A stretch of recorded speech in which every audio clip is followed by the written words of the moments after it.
இன்றைய அறிவியல் வகுப்பில் நம்ம என்ன பார்க்க போகிறோம்னா 7ஆம் வகுப்பு 3ஆம் பருவத்தில் இருக்கிற அண்டம் மற்றும் விண்வெளி அப்படிங்கிற பாடத்தை பார்க்க போகிறோம். இந்த பாடத்தில் டிஎன்பிஎஸ்சி எக்ஸாமுக்கு என்ன பாயிண்ட் தேவையோ அதை மட்டும் பார்க்கலாம்.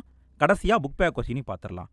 முதல்ல என்ன கொடுத்துருக்காங்கன்னா, ஸ்டீபன் ஹாக்கிங் அவர் சொன்ன ஒரு கூற்றை கொடுத்துருக்காங்க. ஸ்டீபன் ஹாக்கிங் என்ன சொல்கிறாருன்னு பாருங்களேன். என்னுடைய குறிக்கோள் எளிதானது. அது என்ன அப்படின்னா, இந்த பிரபஞ்சம் ஏன் அவ்வாறே உள்ளது, ஏன் நிலையாக நிற்கிது, இதை முழுமையாக புரிந்து கொள்வதா என்னுடைய குறிக்கோள் அப்படின்னு சொல்லிட்டு ஸ்டீபன் ஹாக்கிங் சொல்லியிருக்காரு. இந்த பூமி எப்படி இயங்குது அப்படிங்கிற கோட்பாட்டை கொடுத்துருக்காங்க. ஆரம்ப காலத்தில் 2 விதமான கோட்பாடுகள் உருவாச்சுங்க. ஒன்று பூமி மைய கோட்பாடு, இன்னொன்று சூரிய மைய கோட்பாடு. இதில் முதல்ல உருவானது பூமி மைய கோட்பாடு. பூமி மைய கோட்பாடுனா என்னன்னு கேட்டிங்கன்னா, இந்த பூமி நிலையாக இருக்குதாகவும் மற்ற உலகங்கள், அதாவது மற்ற கோள், சூரியன் எல்லாமே பூமியை சுற்றி வர்றதாகவும் சொன்னாங்க. இதுதான் பூமி மைய கோட்பாடு. இதை சொன்னவர் யாருன்னு பார்த்தா பிளாட்டோ, கிரேக்க தத்துவஞானி பிளாட்டோ சொன்னார். அதற்கு பிறகு அவருடைய சீடர் அரிஸ்டாட்டில், அவரும் இதே தான் சொல்லிட்டு போயிட்டார். இவங்க எப்போ சொன்னாங்கன்னா கிமு 6ஆம் நூற்றாண்டில் சொன்னாங்க. அடுத்து இவங்களுக்கு பின்னாடி வந்த கிபி 2ஆம் நூற்றாண்டை சார்ந்த கிரேக்க ரோமானிய கணிதவியலாளர் தாலமி, அவரும் இதே கருத்தை தான் சொல்கிறாரு. இந்தியாவில் இருந்த ஆரியப்பட்டர் ஆரியப்பட்டியம் அப்படின்னு ஒரு புத்தகம் எழுதியிருப்பார். அவரும் இதே தான் சொல்கிறாரு. எல்லாருமே பூமி மைய கோட்பாடை தான் ஆரம்பத்தில் சொல்லிட்டாங்க. நிலவு எப்படி தேஞ்சு அமாவாசையாக மாறுது, பிறகு எப்படி வளர்ந்து முழுமதியாக மாறுது அப்படிங்கிறத பற்றி கொடுத்துருக்காங்க. இதில் நமக்கு தேவையான பாயிண்ட் என்னென்னு பார்த்தா, இந்த நிலவு எப்படி உருமாற்றம் அடையுது அப்படிங்கிறத பற்றி பொருநானூரில் சேரமான் பெருஞ்சேரலாதன் அப்படிங்கிறவர் ஒரு பாட்டு பாடியிருக்காரு. இவர் என்ன சொல்லியிருக்காருன்னு பார்ப்போம். இந்த சேரமான் பெருஞ்சேரலாதன் என்ன சொல்கிறாருன்னு பாருங்களேன். தலை வந்த பெருநாள் அமையத்து இரு சுடர் தம்மில் நோக்கி ஒரு சுடர் புன்கண் மாலை மலை மறைந்தாங்க அப்படின்னு பாடுறாரு. அதாவது முழுமதி நாள், பௌர்ணமி நாளில் மேற்கில் சூரியன் மறையும் பொழுது கிழக்கில் நிலவு உதிக்கும். அதாவது ரெண்டும் எதிர் திசையில் உதிக்கும் அப்படின்னு சேரமான் பெருஞ்சேரலாதன் சொல்கிறாருங்க. அடுத்து என்ன கொடுத்துருக்காங்கன்னா, இங்கே ஒரு பாயிண்ட் கொடுத்துருக்காங்க பாருங்கள், இது முக்கியம். கிப்பஸ் அப்படின்னு சொல்கிறாங்க. கிப்பஸ் அப்படிங்கிறது சந்திரன் அரைவட்டமாக இருக்குது பார்த்தீங்களா. அரைவட்டமாக இருக்கும் பொழுது அதுக்கு மேலே பார்த்தா ஒளிர்ற மாதிரி ஒரு பகுதி தெரியும் பாருங்கள். அந்த ஒளிர்வு கட்டங்களை தான் கிப்பஸ்ன்னு சொல்லுவாங்க. கிப்பஸ் அப்படிங்கிறது ரொம்ப முக்கியம், பார்த்துக்கோங்க. அடுத்து என்ன கொடுத்துருக்காங்கன்னா, நிலவுடைய கால் பகுதிகளை பற்றி பேசுகிறாங்க. நிலவுடைய முதல் கால் அப்படிங்கிறது எதுன்னு பார்த்தா, தேய்பிறை காலத்தின் போது நிலவு தேய்ந்து அரை நிலவாக மாறுது பார்த்தீங்களா, இதை முதல் கால்னு சொல்கிறாங்க. அந்த நிலவு அமாவாசையாக மாறி பிறகு வளர்ந்து ஒரு வளர்ப்பிறை காலகட்டத்தில் வருது பார்த்தீங்களா, அதை 3வது கால் பகுதின்னு சொல்கிறாங்க. ஸோ முதல் கால் எது, 3வது கால் எதுன்னு பார்த்துக்கோங்க. அடுத்தது நீள்வட்டத்தை பற்றி கொடுத்துருக்காங்க பாருங்கள். நிலவு பூமியை 27 நாட்களில் சுற்றி வருகிறது. இது முக்கியமான பாயிண்ட்டுங்க. நிலவு பூமியை 27 நாளில் சுற்றி வருதுங்க. அடுத்தது செவ்வாய்க்கோளுடைய இயக்கத்தை கொடுத்துருக்காங்க பாருங்கள். ஆகஸ்ட் 28ஆம் தேதி செவ்வாய்க்கோள் என்ன பண்ணுன்னா, அன்னைக்கு டேட்லேருந்து வழக்கமான கிழக்கு நோக்கிய இயக்கத்தில் இயங்கும். அதாவது செவ்வாய்க்கோள் கிழக்கு நோக்கி இயங்கும். எப்போ இயங்குது? ஆகஸ்ட் 28ஆம் தேதி இயங்குது. இப்படி கிழக்கு நோக்கி போயிட்டுருக்கிற செவ்வாய் அடுத்த வருஷம் ஜூன் 28ஆம் தேதி வரும்பொழுது தன்னுடைய திசையை மாற்றிக்கிட்டு மேற்கு நோக்கி இயங்கும். புரியுதுங்களா? ஆகஸ்ட் 28ஆம் தேதி கிழக்கு நோக்கி செவ்வாய்க்கோள் போயிட்டே இருக்கிற செவ்வாய்க்கோள் அடுத்தது ஜூன் 28ஆம் தேதி வரும்பொழுது அப்படி மேற்கு நோக்கி திரும்பி வரும். இதை தான் பின்னோக்கிய நகர்வுன்னு சொல்கிறாங்க. இந்த பாயிண்ட்டு ரொம்ப முக்கியங்க. அடுத்து என்ன கொடுத்துருக்காங்கன்னா, கிரேக்க நாட்டுடைய தாலமி, இந்தியாவுடைய ஆரியப்பட்டர், இவங்கெல்லாம் என்ன பண்ணியிருக்காங்க அப்படின்னா, நீள்வட்ட மாதிரியை பயன்படுத்தி விண்பொருளுடைய இயக்கத்தை விளக்கியிருக்காங்க. அடுத்தது தொலைநோக்கி கண்டுபிடிக்கப்பட்டதை கொடுத்துருக்காங்க பாருங்கள். தொலைநோக்கியை யார் கண்டுபிடிச்சாங்கன்னா, ஹான்ஸ் லிப்பரேஸ் அப்படிங்கிற ஒரு தொலைநோக்கியை கண்டுபிடிச்சார். ஆனால் தொலைநோக்கியை முதல் முறையாக வானவியல் ஆய்வுக்கு பயன்படுத்தியவர் யாருன்னா கலிலியோ தான் கரெக்டாக ப்ராப்பராக பயன்படுத்தியிருக்காரு. குறிப்பாக இந்த கலிலியோ நிறைய ஆய்வு பண்ணியிருக்காருங்க. என்ன ஆய்வு பண்ணியிருக்காருன்னு பாருங்களேன். அதாவது சிறிய மங்கலான நட்சத்திரங்களை கண்டுபிடிச்சிருக்காரு. சூரியனுடைய முகத்தில், அதாவது சூரியனுக்குள்ளே இருக்கிற வெள்ளை புள்ளிகளை கண்டுபிடிச்சிருக்காரு.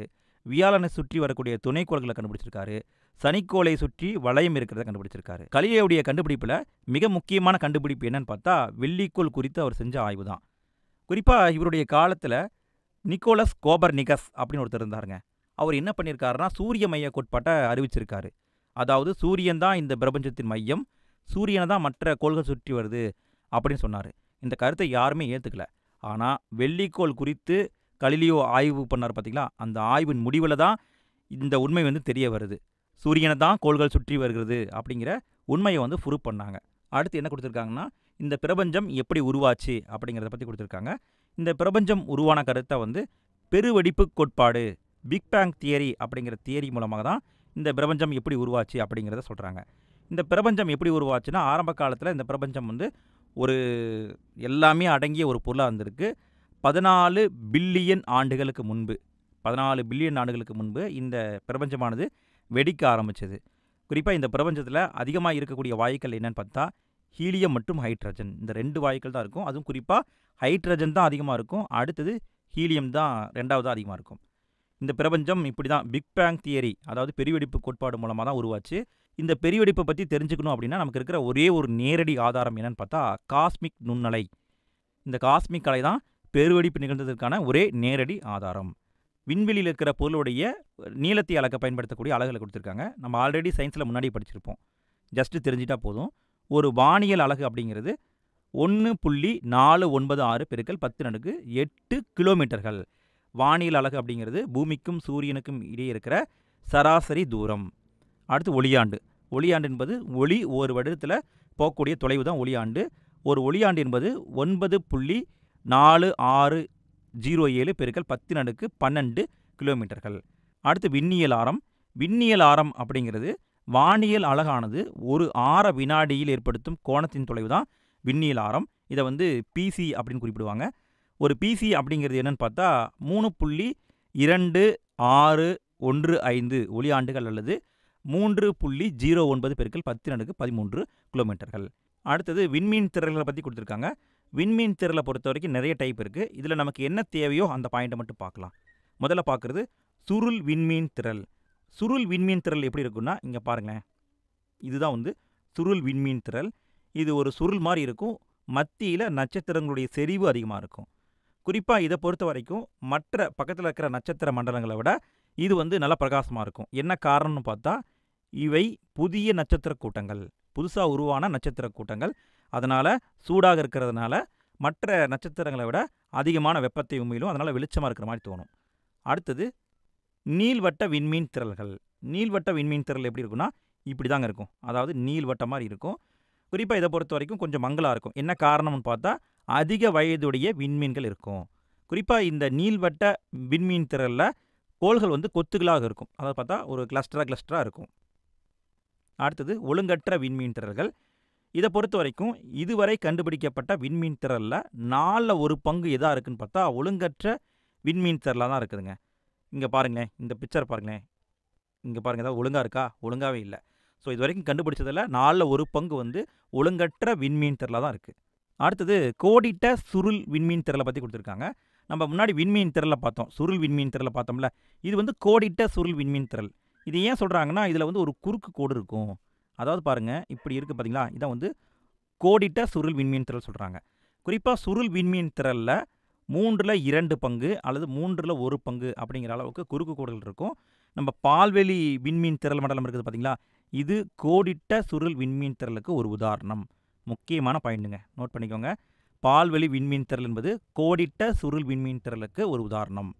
அடுத்தது பால்வெளி திரளை பற்றி சொல்லியிருக்காங்க. அதாவது பால்வெளி விண்மீன் மண்டலத்தை பற்றி சொல்லியிருக்காங்க. பால்வெளி விண்மீன் மண்டலத்தின் விட்டம் அப்படின்னு பார்த்தா 1,00,000 ஒளியாண்டுகள். இதில் 100 பில்லியன் நட்சத்திரங்கள் இருக்குதுங்க. ரொம்ப அதிகமான நட்சத்திரங்கள் இருக்குது. நம்ம பால்வெளி விண்மீன் திரள் மண்டலத்துக்கு பக்கத்தில் இருக்கிற வேற ஒரு விண்மீன் திரள் மண்டலம் என்னன்னு பார்த்தா ஆண்ட்ரோமேடா. அடுத்தது பால்வெளி விண்மீன் திரள் மண்டலம் ஏன் பேர் வந்துச்சுன்னு பார்த்தா, நம்ம கண்ணால் பார்க்க முடியாதான், பால் எப்படி கூழ் மாதிரி இருக்கோ அந்த மாதிரி இதுவும் கூழ் மாதிரி இருக்கிறதுனால இதுக்கு பால் அப்படிங்கிற அடைமொழி வச்சுட்டாங்க. புராணங்களில் இந்த பால்வெளி விண்மீன் திரள்வெளி மண்டலத்தை ஆகாச கங்கான்னு சொல்கிறாங்க. இது முக்கியமான பாயிண்ட்டுங்க. பால்வெளி விண்மீன் திரள் மண்டலத்துக்கு ஆகாச கங்கா அப்படிங்கிற பேரும் இருக்குது. குறிப்பாக இந்த பால்வெளி விண்மீன் மண்டலத்தை கலிலியோ 1610 தொலைநோக்கி வழியாக ஃபஸ்ட்டு பார்த்துருக்காரு. அதில் ஒளிப்பட்டை இருக்கிறத கண்டுபிடிச்சிருக்காரு. அடுத்து நம்ம சூரிய குடும்பத்தை பற்றி கொடுத்துருக்காங்க. நம்ம சூரிய மண்டலம், அதாவது சூரிய குடும்பமானது பால்வெளி விண்மீன் மண்டலத்துடைய மையத்திலிருந்து 27,000 ஒளியாண்டுகள் தொலைவில் அமைஞ்சிருக்கு. பால்வெளி திரளுடைய கரத்தில் அமைஞ்சிருக்கு. அதாவது எண்டில் கரம் இருக்குது பார்த்தீங்களா, அந்த கரத்தில் தான் நம்ம சூரிய குடும்பமானது அமைஞ்சிருக்கான். சூரிய குடும்பமானது சராசரியாக 8,28,000 கிலோமீட்டர் பை ஹவர் அப்படிங்கிற ஸ்பீடில் சுற்றிக்கிட்டு இருக்கான். இந்த வேகத்தில் சுற்றினா கூட சூரிய குடும்பமானது பால்வெளி திறல முழுமையாக சுற்றி வர 230 மில்லியன் ஆண்டுகள் ஆகுமா. இவ்வளோ ஸ்பீடில் போனாலுமே பால்வெளியை சுற்றி வரணும்னா 230 மில்லியன் ஆண்டுகள் ஆகும் அப்படின்னு கொடுத்துருக்காங்க. அடுத்தது விண்மீன் மண்டலத்தை பற்றி கொடுத்துருக்காங்க பாருங்கள். விண்மீன் மண்டலம் அப்படின்னா விண்வெளியில் இருக்கிற நட்சத்திரங்களின் கூட்டமைப்பு தான் விண்மீன் மண்டலம் சொல்கிறாங்க. அதாவது நட்சத்திரங்கள் கொத்து கொத்தாக சேர்ந்துருக்கு பார்த்தீங்களா, அதுதான் விண்மீன் மண்டலம் சொல்கிறாங்க. சர்வதேச வானியல் சங்கம் 88 விண்மீன் மண்டலங்களை வகைப்படுத்தியுள்ளது. இது முக்கியமான பாயிண்ட்டுங்க. 88 விண்மீன் மண்டலங்களை வகைப்படுத்தியிருக்காங்க. இதில் முக்கியமானதை மட்டும் நம்ம பார்ப்போம். முதல்ல பார்க்குறது உர்சா மேஜர் அப்படிங்கிறது. இந்த உர்சா மேஜர் அப்படிங்கிறத சப்த ரிஷி மண்டலம் சொல்லுவாங்க. வானத்தில் பெரும்பகுதி இந்த உர்சா மேஜராக தான் இருக்குது. இது மிகப்பெரிய விண்மீன் மண்டலமாக இருக்குதுங்க. இந்த உர்சா மேஜருக்குள்ளே தான் 7 பிரகாசமான நட்சத்திரங்களுடைய ஒரு கூட்டமைப்பு இருக்குது. இதை வந்து இந்திய வானியலில் 7 துறவிகள் சொல்லுவாங்க. அந்த 7 துறவிகள் குழு இந்த உர்சா மேஜருக்குள்ளே தான் இருக்குது. அடுத்து நம்ம பார்க்குறது உர்சா மைனர். உர்சா மைனர் வந்து எங்கே இருக்குன்னு பார்த்தா வட வானத்தில் இருக்கும், அதாவது வடக்கு பக்கத்தில் இருக்கும். உர்சா மைனர் அப்படின்னா லத்தீன் மொழியில் சிறிய கரடி அப்படின்னு அர்த்தங்க. இந்த உர்சா மைனருக்குள்ளே தான் துருவ நட்சத்திரமான போலாரிஸ் அப்படிங்கிற நட்சத்திரம் இருக்கும். இதுக்குள்ளே இன்னும் ஒரு சின்ன குழுவான சிறிய டிப்பார் அப்படிங்கிற 7 நட்சத்திர கூட்டங்கள் இருக்கும். இதுலேயும் 7 நட்சத்திரம் இருக்குது. அதை சிறிய டிப்பார்னு சொல்கிறாங்க. அடுத்து என்ன கொடுத்துருக்காங்கன்னா ஓரியனை பற்றி கொடுத்துருக்காங்க. ஓரியன் அப்படிங்கிறது கிரேக்க புராணங்களில் காணப்படுது. இது வந்து ஒரு வேட்டைக்காரன் அப்படி சொல்கிறாங்க. இந்த ஓரியன் விண்மீன் மண்டலத்தில் 81 விண்மீன்கள் இருக்கான். அடுத்து நட்சத்திரங்களை பற்றி கொடுத்துருக்காங்க. இரவு வானத்தில் நம்மளால் 3000 நட்சத்திரங்களை வெறும் கண்ணால் பார்க்க முடியுமா. நட்சத்திரங்களை பொறுத்த வரைக்கும் நம்ம பூமிக்கு மிக அருகில் இருக்கிற நட்சத்திரம் என்னென்னு பார்த்தா ஆல்பா சென்டாரி. ஒரே ஒரு சிங்கிள் நட்சத்திரம்னா ஆல்பா சென்டாரி. அதுவே நட்சத்திர கூட்டம் அப்படின்னு பார்த்தா ஆண்ட்ரோமேடா. இந்த வித்தியாசத்தை மட்டும் கொஞ்சம் பார்த்துக்கோங்க. ஆண்ட்ரோமேடா எதுக்கு வரும், ஆல்பா சென்டாரி எதுக்கு வரும்னு கொஞ்சம் டீப்பாக பார்த்துக்கோங்க. கண்டிப்பாக கேட்க வாய்ப்பு இருக்குது. அடுத்து செயற்கை துணைக்கோளை பற்றி கொடுத்துருக்காங்க. உலகத்துடைய முதல் செயற்கைக்கோள் என்னன்னு பார்த்தா ரஷ்யாவுடைய ஸ்புட்னிக் 1. இது முக்கியமான பாயிண்ட்டுங்க. ஸ்புட்னிக் 1 தான் உலகத்தின் முதல் செயற்கைக்கோள். இந்தியாவுடைய முதல் செயற்கைக்கோள் எதுன்னு பார்த்தா ஆரியப்பட்டா. அடுத்து இஸ்ரோவை பற்றி கொடுத்துருக்காங்க. இஸ்ரோவுடைய தலைமையிடம் எதுன்னு பார்த்தா பெங்களூரு. இஸ்ரோவுடைய நோக்கம் என்னன்னு பார்த்தா விண்வெளி அறிவியல் ஆராய்ச்சி பண்ணுறது, கிரக ஆராய்ச்சி பண்ணுறது. இதன் மூலமாக கிடைக்கக்கூடிய தொழில்நுட்பத்தை தேசத்தின் வளர்ச்சிக்காக பயன்படுத்துகிறது தான் இஸ்ரோவுடைய நோக்கமாக இருக்குது. இஸ்ரோ எப்படி உருவாக்கப்பட்டது அப்படின்னு பார்த்தா 1962 விக்ரம் சாராபாய் என்ன பண்ணுறாருன்னா விண்வெளி ஆராய்ச்சிக்கான இந்திய தேசிய குழு, அதாவது இன்காஸ்பர் அப்படிங்கிற ஒரு அமைப்பு உருவாக்குறாரு. அந்த அமைப்பு தான் பிற்காலத்தில் 1969 இஸ்ரோவாக மாறுதுங்க. இந்த இஸ்ரோவை பொறுத்த வரைக்கும் இஸ்ரோ வந்து விண்வெளி துறையால் நிர்வகிக்கப்படுது.